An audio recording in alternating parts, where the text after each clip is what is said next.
Assalamu alaikum. Hello friends, welcome back to my channel. இன்னைக்கு நம்ம சேனல்ல ரொம்ப சூப்பரான kids favorite bread egg sandwich எப்படி செய்யலாம் அப்படிங்கறது தான் இன்னைக்கு நம்ம இந்த வீடியோல பார்க்க போறோம். இந்த bread sandwich வந்து செய்யிறது ரொம்ப சிம்பிள் தான். டேஸ்ட் ரொம்ப நல்லா இருக்கும். பிரேக்பாஸ்ட் இல்லாத டைம்ல இந்த மாதிரி ட்ரை பண்ணி பாருங்க. டேஸ்ட் ரொம்ப நல்லா இருக்கும். வாங்க எப்படி செய்யலாம் அப்படிங்கறத வீடியோக்குள்ள போய் பார்க்கலாம்.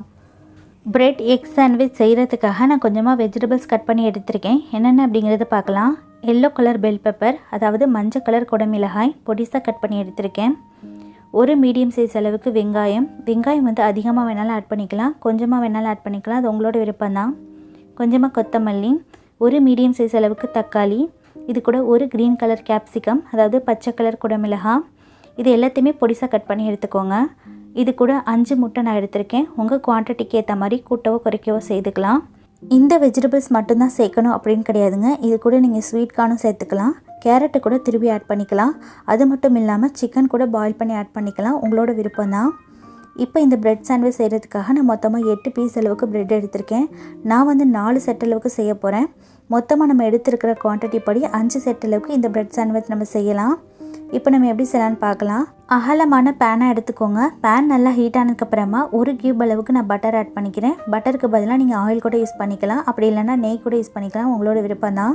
பட்டர் நல்லா மெல்ட் ஆனதுக்கு அப்புறமா 1/2 டீஸ்பூன் அளவுக்கு ஜீரகம் ஆட் பண்ணிவிட்டு ஜீரகம் நல்லா பொரிஞ்சதுக்கு அப்புறமா நம்ம கட் பண்ணி வச்சுருக்க வெங்காயத்தை ஆட் பண்ணிக்கலாம். வெங்காயம் சேர்த்துட்டு அதிக நேரம் வதக்கணும் அப்படின்னு அவசியம் இல்லை, ஒரு 2 செகண்ட் மிக்ஸ் ஆனால் போதும்.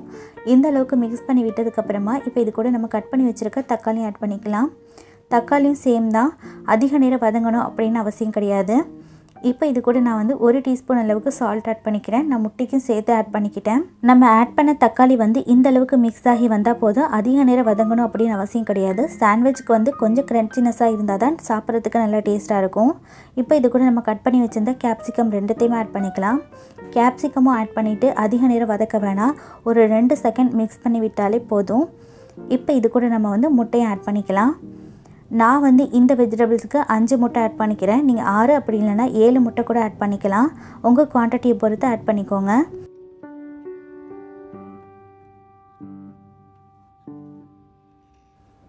முட்டை ஆட் பண்ணதுக்கப்புறமா காரத்துக்காக நான் இது கூட மிளகுத்தூள் ஆட் பண்ணிக்கிறேன். 1 டேபிள் ஸ்பூன் அளவுக்கு நான் மிளகுத்தூள் ஆட் பண்ணிக்கிறேன். உங்கள் காரத்துக்கு ஏற்ற மாதிரி ஆட் பண்ணிக்கோங்க. 1/2 டீஸ்பூன் அளவுக்கு மஞ்சள் தூள் ஆட் பண்ணிவிட்டு நல்லா மிக்ஸ் பண்ணி விட்டுக்கோங்க. மிளகுத்தூள் நீங்கள் ஆட் பண்ண வேணாம் அப்படின்னு நினச்சிங்கன்னா இதுக்கு பதிலாக நீங்கள் மிளகாத்தூள் கூட ஆட் பண்ணிக்கலாம், அது உங்களோட விருப்பம் தான். மிளகுத்தூளும் மஞ்சள் தூளும் ஆட் பண்ணிவிட்டு இந்தளவுக்கு நல்லா மிக்ஸ் பண்ணி விட்டுக்கோங்க. அதிக நேரம் ஃப்ரை பண்ண வேணாம், முட்டை வந்து கொஞ்சம் ஜூஸியாக இருந்தால் தான் சாப்பிட்றதுக்கு நல்லா டேஸ்ட்டாக இருக்கும். இப்போ இது கூட நம்ம வந்து கட் பண்ணி வச்சுருந்த கொத்தமல்லி ஆட் பண்ணிவிட்டு நல்லா கலந்து விட்டுட்டு அடுப்பு ஆஃப் பண்ணிடுங்க. இப்போ நம்மளோட சாண்ட்விச் ஸ்டஃபிங் வந்து ரெடியாக இருக்குது. நெக்ஸ்ட்டு நம்ம வந்து சாண்ட்விச் செய்ய ஸ்டார்ட் பண்ணிக்கலாம். இப்போ ஒரு பிளேட்டில் 1 பீஸ் அளவுக்கு பிரெட் எடுத்து வச்சுக்கோங்க. நம்ம ரெடி பண்ணி வச்சுருக்க ஸ்டஃபிங் வந்து கீழே உதிர்ந்து வராமல் இருக்கிறதுக்காக நான் வந்து க்ரீம் சீஸ் யூஸ் பண்ணிக்க போகிறேன். க்ரீம் சீஸ் யூஸ் பண்ணிங்க அப்படின்னா பிரெட் சாண்ட்விச் வந்து டேஸ்ட்டும் ரொம்பவே நல்லாயிருக்கும். அது மட்டும் இல்லாமல் ஸ்டஃபிங் வந்து கீழே உதிர்ந்து வராமையும் இருக்கும். க்ரீம் சீஸ் வந்து ஃபுல்லாமே ஆப்ஷனல் தான், தேவைப்பட்டால் மட்டுமே ஆட் பண்ணிக்கோங்க. க்ரீம் சீஸ் ஆட் பண்ணிவிட்டு நல்லா ஸ்ப்ரெட் பண்ணி விட்டுக்கோங்க. க்ரீம் சீஸுக்கு பதிலாக நீங்கள் வந்து பீஸா சாஸ் அப்படி இல்லைனா டொமேட்டோ கெச்சப் கூட யூஸ் பண்ணிக்கலாம், அது உங்களோட விருப்பம் தான். இப்போ நம்ம வந்து ரெடி பண்ணி வச்சுருந்த ஸ்டஃபிங் வந்து எந்த அளவுக்கு உங்களுக்கு விருப்பமாக இருக்கோ அந்த அளவுக்கு நீங்கள் ஆட் பண்ணிவிட்டு நல்லா வந்து இந்த மாதிரி ப்ரெஸ் பண்ணி விட்டுக்கோங்க. ப்ரெஸ் பண்ணி விட்டதுக்கப்புறமா இன்னொரு பீஸ் ப்ரெட் எடுத்து இது மேலே வந்து நீங்கள் நல்லா அமுத்தி விட்டுக்கோங்க. இப்போ நம்மளோட ப்ரெட் வந்து ரெடியாக இருக்குது. இதை நம்ம ஃப்ரை பண்ணி எடுத்துக்கலாம். இதே மாதிரி எல்லாத்தையுமே ரெடி பண்ணி எடுத்துக்கோங்க. இப்போது அதே பேனில் 1 டீஸ்பூன் அளவுக்கு பட்டர் ஆட் பண்ணிக்கலாம். பட்டருக்கு பதிலாக நீங்கள் ஆயில் கூட யூஸ் பண்ணிக்கலாம். பட்டரில் செஞ்சீங்க அப்படின்னா ப்ரெட்டு வந்து சாப்பிட்றதுக்கு நல்லா டேஸ்ட்டாக இருக்கும், அதனால் நான் பட்டர் யூஸ் பண்ணிக்கிறேன். இதுக்கு பதிலாக நீங்கள் ஆயில் கூட யூஸ் பண்ணிக்கலாம், உங்களோட விருப்பம் தான். பட்டர் நல்லா இந்தளவுக்கு மெல்ட் ஆனதுக்கப்புறமா நம்ம ரெடி பண்ணி வச்சுருக்க சாண்ட்விச் வந்து எடுத்து வச்சிடலாம். சாண்ட்விச் எடுத்து வச்சதுக்கப்புறமா இந்த மாதிரி நல்லா வந்து ப்ரெஸ் பண்ணி விட்டுக்கோங்க. அப்போ தான் வந்து நமக்கு நல்ல கோல்டன் ப்ரௌன் ஆகும். ஒரு சைடு வந்து கோல்டன் ப்ரௌன் ஆகிறதுக்கு 1 நிமிஷத்துலேருந்து 2 நிமிஷம் எடுத்துக்கும். அதுக்கப்புறமா திருப்பி போட்டுக்கோங்க. இப்போ பாருங்கள், ஒரு சைடு வந்து நல்லா நமக்கு கலர் சேஞ்ச் ஆகியிருக்கு.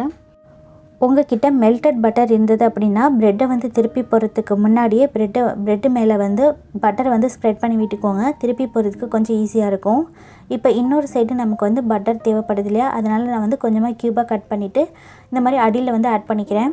ஆட் பண்ணிவிட்டு நல்லா வந்து இந்த மாதிரி ப்ரெஸ் பண்ணி விட்டுக்கோங்க. ப்ரெஸ் பண்ணி விட்டிங்கன்னா தான் ப்ரெட்டு வந்து நல்லா கோல்டன் ப்ரௌன் ஆகும். இந்த சைடுமே ஒரு 2 நிமிஷம் வந்து ஃப்ரை ஆனதுக்கப்புறமா இதை வெளியே எடுத்துடலாம்.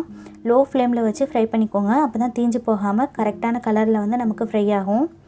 இப்போ நம்மளோட சுவையான பிரெட் எக் சாண்ட்விச் வந்து ரெடி ஆயிடுச்சு. இதே மாதிரி எல்லாத்தையுமே ஃப்ரை பண்ணி எடுத்துக்கோங்க.